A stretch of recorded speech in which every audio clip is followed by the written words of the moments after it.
एक भक्त है जिसका नाम है सुंदर, 5 वर्ष की आयु है। तमिल की पुराण में इसका वर्णन है। 63 शिव संतों में इनकी गिनती है। सुंदर नाम है। माँ के साथ में शिव मंदिर जाते हैं, शिव मंदिर में जल चढ़ाते हैं। नहीं नहा पाए, स्नान नहीं कर पाया। बच्चा है, माँ ले गई मंदिर में, चलो जल चढ़ाना, चलो। बच्चा पहुंच गया माँ के साथ में जल चढ़ाने के लिए शिवालय में, शंकर के मंदिर में जल चढ़ा।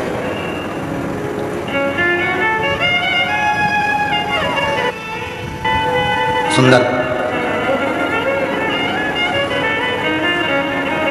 नियम बन गया उसका कि मेरे को मंदिर जाना है,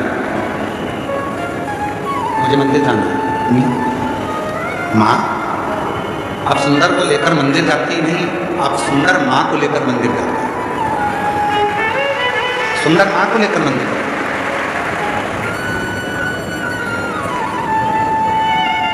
यहाँ बॉम्बे के एक जजमान परिवार बैठे हुए हैं, दोनों पति पत्नी, जो अभी कथा के रात्रि को जब हम आए थे डबरा से, तब वो मिलने के लिए कक्ष में भी आए थे। और कुबरेश्वर बाबा के शिवलिंग आदि के लिए उनका कहाँ बैठे हैं? दोनों खड़े हो जाते।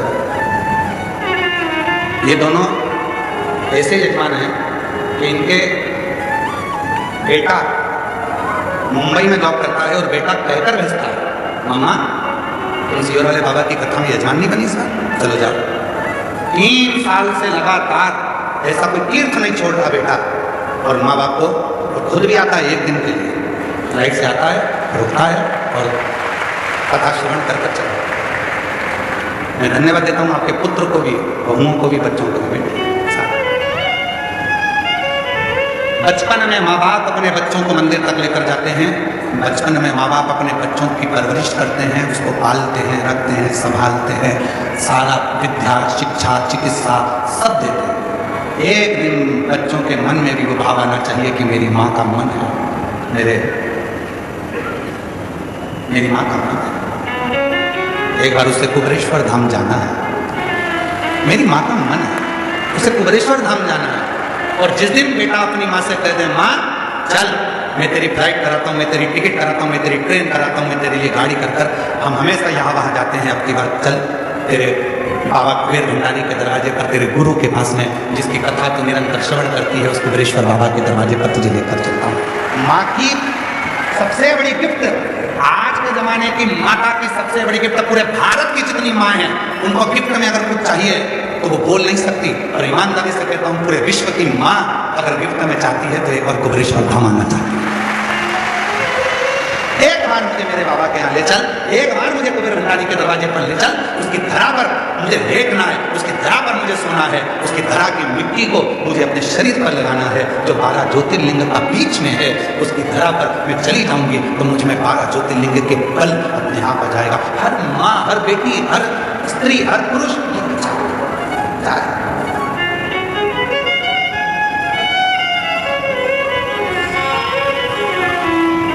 सुंदर की माँ पहले मंदिर लेकर जाती थी, अब सुंदर मंदिर लेकर जा रहा है। मम्मा चलो, आइए चलो।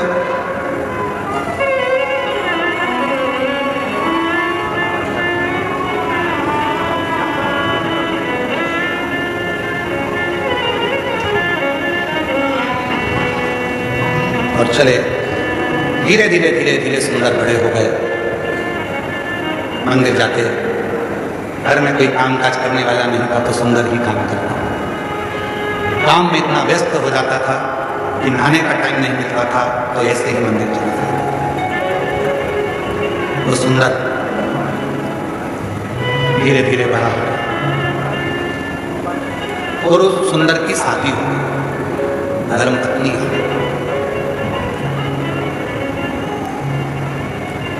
धर्म पत्नी आई, 3-4 दिन मंदिर नहीं गया। 4 दिन के बाद, आज नहाने के बाद स्नान करा, स्नान करके मंदिर गया तो शंकर भगवान का शिवलिंग ही मंदिर से गायब हो गया। शिव जी का शिवलिंग उस मंदिर से गायब था, शिवलिंग नहीं। सुंदर ने मंदिर के लोगों से पूछा, यहाँ भोलेनाथ जी थे? कहाँ चले गए? उस शिवलिंग का नाम भी लिखा था, हम थोड़ा ध्यान में नहीं आ रहा है इसलिए हम उस शिवलिंग का नाम नहीं बोल पा रहे। उस मंदिर का भी नाम लिखा था, मंदिर में से शिवलिंग गायब हो गया।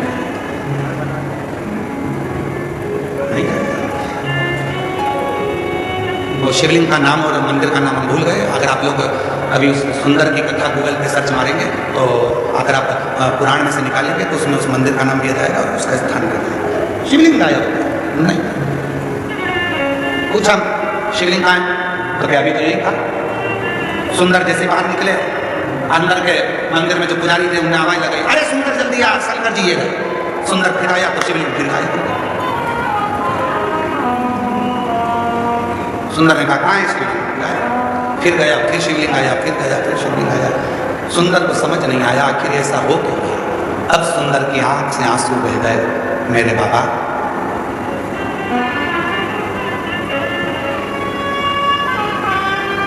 मेरी शादी हो गई इसलिए क्या तुम रूठ गए?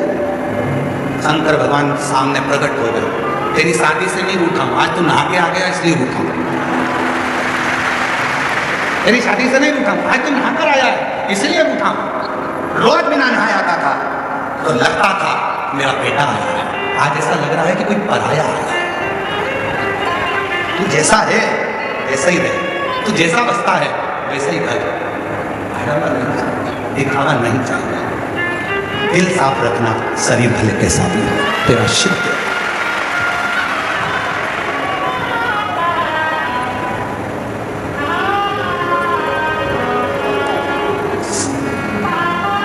अब रोज बिना नहाया जा रहा है।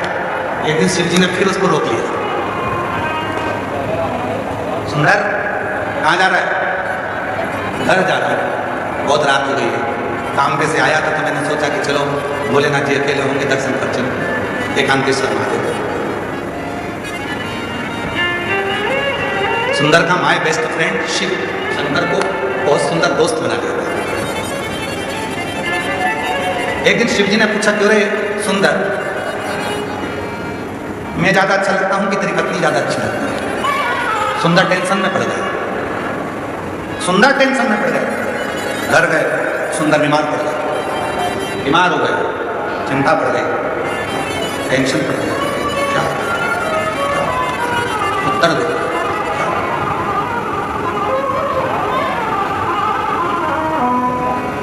क्या शिव जी को लगा बहुत दिन से आया नहीं। बाबा भोलेनाथ सुंदर के पास गए। सुंदर, ये क्या शरीर बना रखा है, क्या हो गया तेरे को? आपने प्रश्न किया था कि मैं सुंदर लगता हूं, मैं अच्छा लगता हूं कि धर्म पत्नी अच्छी लगती है? मेरे महादेव, आप मेरे हृदय में, रोमावली में, श्वासों में रमण करते हैं। शादी तो मैंने की ही नहीं, ठीक है। मेरे हृदय में जो तुम्हारा निवास है तो विवाह भी तो तुम्हारा ही हुआ है। मेरा तो कुछ है ही।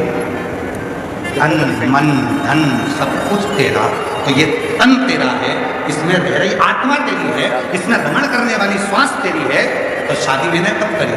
सुंदर ने कहा, विवाह मेरा नहीं, विवाह तुम्हारा हुआ है, इसलिए परिवार भी तुम्हारा है, घर भी तुम्हारा है, जायदाद भी तुम्हारी है, धर्म पत्नी भी तुम्हारी है और बच्चे भी तुम्हारे हैं, इसलिए संभालना भी तुम्हें है, मुझे नहीं। और जिस दिन संसार के लोगों को ये लगने लगेगा कि केवल कहने से कि तुम्हें बहुत स्नेह करता हूँ, प्यार करता हूँ, प्रेम करता हूँ, ये केवल शब्दों में नहीं होना चाहिए। शब्दों में प्रेम में समर्पण, ये शब्दों में। इसलिए कहते हैं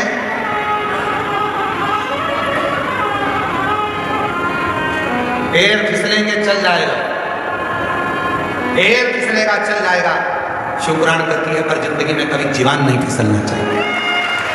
जीवान फिसली तो नहीं, पैर फिसल गए चलेगा, पर जीवान ना फिसले। भगवान जब समृद्धि देता है, वैभव देता है, संपदा देता है, दौलत देता है, धन देता है, प्रतिष्ठा देता है, तो व्यक्ति की जीवान फिसलने लगती है। तो मुझे जानता नहीं है, तो मुझे क्या मानता, मेरी वहाँ पहचान, मेरे वहाँ पहचान, मेरे पास इतना धन, इतना वैभव, इतनी प्रतिष्ठा, सब इसलिए उसका दिया